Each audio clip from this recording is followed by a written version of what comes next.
Buenas, mi nombre es Andrés y soy del grupo B. Voy a explicaros lo que es la comparación de cláusulas de almacenamiento en los diferentes sistemas de gestión de bases de datos que hemos visto a lo largo de esta práctica, ¿vale? Hemos visto tanto Mongo como Oracle, María y Postgre. Así que vamos a explorar las diferentes diferencias que existen entre estos sistemas de gestión de bases de datos. En cuanto a almacenamiento nos vamos a referir, ¿vale? Lo, Lo primero que vamos a hacer es una pequeña introducción, ¿vale? Sobre estas cláusulas de almacenamiento. Lo primero que es saber qué son, ¿vale? Y básicamente las cláusulas de almacenamiento en los sistemas de gestiones de bases de datos son muy importantes ya que nos definen cómo se van a almacenar físicamente los datos en el disco. Esto también incluiría cómo se organizan las tablas, índices y también otros objetos de la base de datos y cómo se gestionarían los recursos de almacenamiento, ¿vale? Ahora después de esto, vamos a explicar lo que es las pequeñas diferencias, o sea, las diferencias que hay de cada gestor, ¿vale? Comenzaríamos primero por Mongo, ¿vale? Y Mongo, a diferencia de las tres siguientes, es una base de datos, bueno, perdón, un sistema de gestión de base de datos no relacional, ¿vale? Esta está orientada a documentos, lo que significa que no usa las cláusulas de almacenamiento tradicionales, que encontraríamos en las siguientes, en los siguientes gestores de base de datos. Y Mongo maneja el almacenamiento de los datos de una forma automática, es decir, guarda la información en archivo BSON, ¿vale? Que es el término es la suma del formato JSON con binario, ¿vale? Y este formato lo que hace es adecuar al almacenar los documentos complejos con una mayor flexibilidad. También usa el motor de almacenamiento por defecto del Mongo, es un WireTiger, y que ese es el que está ahora, o MMA PV1, ¿vale? Pasaríamos ahora con Oracle, ¿vale? Que a diferencia de Mongo, es un sistema de base de datos relacional, es decir, que ofrece un control mucho más detallado sobre el almacenamiento. Y este utiliza diferentes cláusulas, ¿vale? Serían los table space, el PCT free o el storage, ¿vale? Vamos a empezar primero con los table space, que son los soportes principales. Y esto es una cláusula que permite agrupar los objetos de las bases de datos, ya puede ser tabla, índice, lo que sea, ¿vale? En un espacio de almacenamiento lógico, es decir, que puede estar asociado con diferentes dispositivos físicos, ya sea discos duros, almacenamiento en red, la nube, todo lo que sea. Después pasaríamos al PCT Free, ¿vale? Es una opción que reserva un porcentaje de cada bloque de datos para futuras inserciones o actualizaciones, ¿vale? Lo que sería un update. Y esto lo que ayuda es a evitar la fragmentación, ¿vale? Cuando se modifican los datos. Y esto lo que hace es optimizar el rendimiento de las operaciones en cuanto a escritura. Pasaríamos también al storage, ¿vale? Que es la cláusula que permite en este caso al administrador definir los parámetros, como sería el tamaño de los segmentos y las extensiones, ¿vale?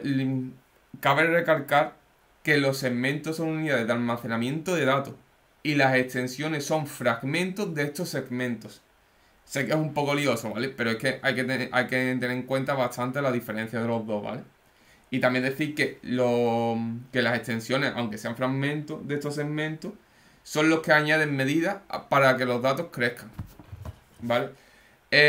Los administradores de Oracle, también cabe recalcar que estos tienen un total control sobre cómo y dónde se van a almacenar los datos a nivel de las tablas, índices y tablespace. Esto lo hemos podido comprobar en esta práctica, tanto en la individual como en la grupal, ya que hemos tenido que hacer como diferentes rutas de almacenamiento de ficheros.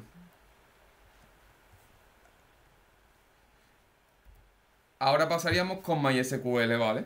O también conocido como MariaDB, depende del día. El almacenamiento aquí depende muchísimo también del motor de almacenamiento elegido, ¿vale? El motor más utilizado en este caso siempre, ¿vale?, va a ser InnoDB, que ofrece un enfoque mucho más flexible y eficiente para el almacenamiento. Cuando nos referimos al almacenamiento nos referimos a los tablespace, o sea, tablespace y archivos de datos. Los tablespace que usa InnoDB son para la gestión de los datos, lo que permite la división de la base de datos en varios archivos de almacenamiento. Esto también lo que hace y lo que influye es en ayudar a mejorar el rendimiento y la gestión de grandes volúmenes de datos. Y como archivo de datos, también podemos referirnos a que en InnoDB usa un sistema de archivo que se conoce como IB-Data, ¿vale? En el que se almacenan los datos de las tablas. Y los administradores de MySQL también pueden definir opciones como Raw Format, que son opciones de formato. Y esto determina cómo se almacenan las filas dentro de estos bloques. O bien Data Directory, no sé hablar, el cual permite especificar la ubicación física de estos archivos de datos. Vale. Y pasaríamos ahora a Postgres, ¿vale? Postgres es una de las que me parece más interesante. Y sería la última que veríamos ya, ¿vale? Que sería la cuarta por ver. Y el sistema de gestión de almacenamiento de datos se basa a través de un esquema de archivo del sistema, ¿vale? De archivo, valga la redundancia, ¿vale? Es decir, que cada tabla se almacena en un propio archivo en el sistema operativo. La diferencia entre Oracle y Postgres es que no tiene una opción tan avanzada de tablespace.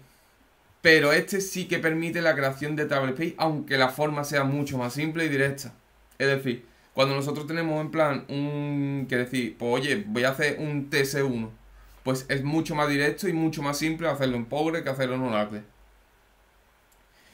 Además, este gestor de base de datos nos permite el ajuste con la opción Fill Factor, ¿vale? Esta es la que nos especifica cuánta parte de un bloque de datos debe llenarse con la fila antes de dejar el espacio para futuras modificaciones.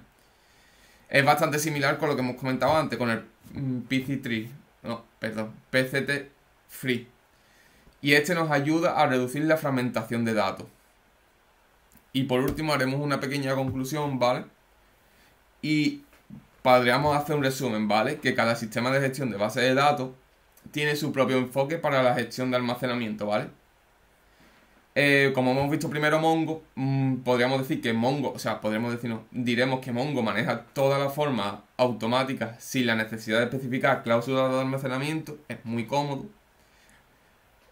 Pasaríamos con Oracle, que en resumen tiene una gestión bastante avanzada, pero ese sería el resumen. Lo que tendríamos que ver es la diferencia con los otros, y bueno, o la conclusión más bien, y es que ofrece un control muy exhaustivo y el que permite configurar cada aspecto de almacenamiento a través de tablespace, segmentos, extensiones y la reserva de espacio, ¿vale? Que están justamente dentro de los bloques. Después pasaríamos con MySQL, que dependería del motor de almacenamiento que elijamos y permitiría algunas configuraciones a nivel de tablespace y archivo de datos, poquita cosa. Y después en Postgres usa un enfoque mucho más simple basado en archivos y proporción de opciones como Fill Factor, ¿vale? Para optimizar lo que sería el almacenamiento. Cada uno de estos sistemas de gestión de datos tiene sus ventajas y sus inconvenientes, pero es que dependería mucho del tipo de proyecto y la necesidad de control sobre el almacenamiento. Y con esto concluiría el apartado C, que sería el de las cláusulas de almacenamiento en estos 4 gestores de base de datos. Muchas gracias por vuestra atención.